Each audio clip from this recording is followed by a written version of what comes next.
hari ini harus kelar ya. Kalau perlu lembur sampai malam.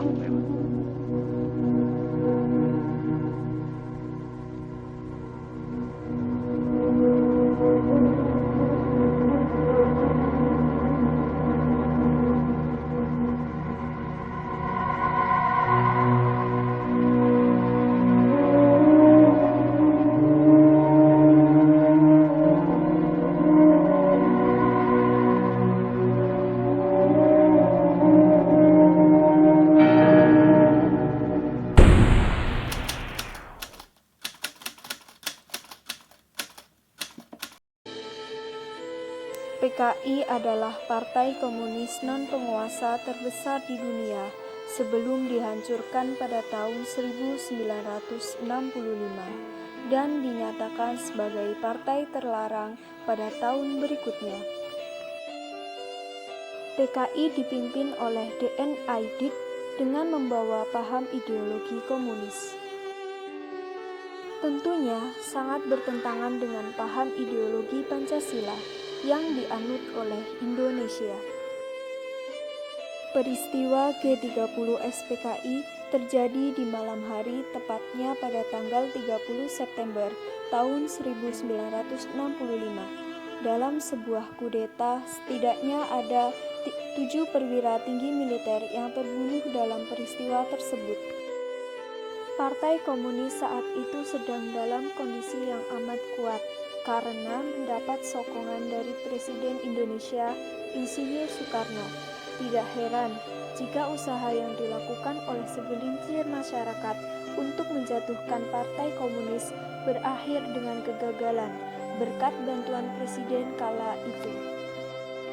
Pada 1 Oktober 1965 dini hari, 6 jenderal senior dan beberapa orang lainnya dibunuh dalam upaya kudeta yang disalahkan kepada para cakrawirawan yang dianggap loyal kepada PKI dan pada saat itu dipimpin oleh Letkol Untung.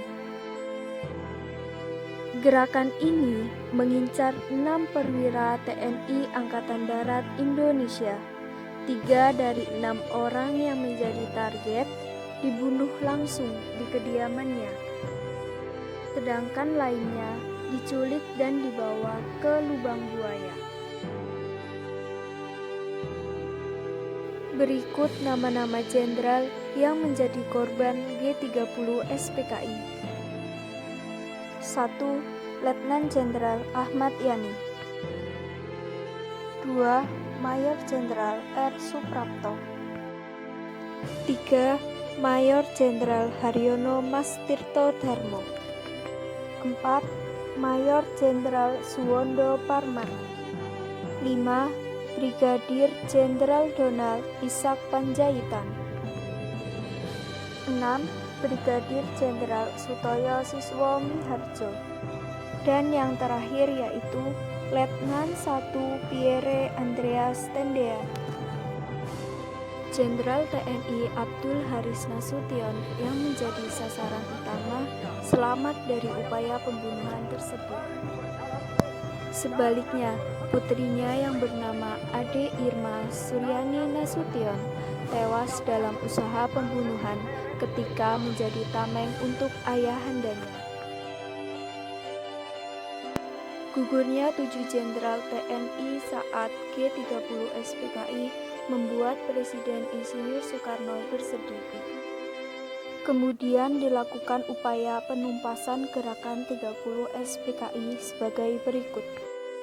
Pada tanggal 1 Oktober 1965, Gedung RRI Pusat dan Kantor Pusat Telekomunikasi dapat direbut kembali oleh Satuan RPKAD di bawah pimpinan Kolonel Sarwo Edi Wibowo. Pada tanggal 2 Oktober, Halim Perdana Kusuma diserang oleh Satuan RPKAD di bawah pimpinan Sarwo Edi Wibowo atas perintah Maijen Soeharto dan berhasil dikuasai oleh TNI Angkatan Darat. Pada Oktober tahun 1965, pasukan RPKAD yang dipimpin oleh Mayor C.I. Santoso berhasil menguasai daerah Lubang Buaya. Pada tanggal 4 Oktober 1965, penggalian sumur lubang buaya dilanjutkan kembali. Jenazah para perwira setelah dapat diangkat dari sumur tua tersebut, terlihat adanya kerusakan fisik yang sedemikian rupa. Pada tanggal 5 Oktober, jenazah para perwira TNI Angkatan Darat tersebut dimakamkan di makam pahlawan Kalibata yang sebelumnya disemayamkan di markas besar Angkatan Darat. Kemudian pada tanggal 6 Oktober, dengan surat keputusan pemerintah yang diambil dalam sidang Kabinet Mikora, para perwira TNI Angkatan Darat tersebut ditetapkan sebagai pahlawan revolusi.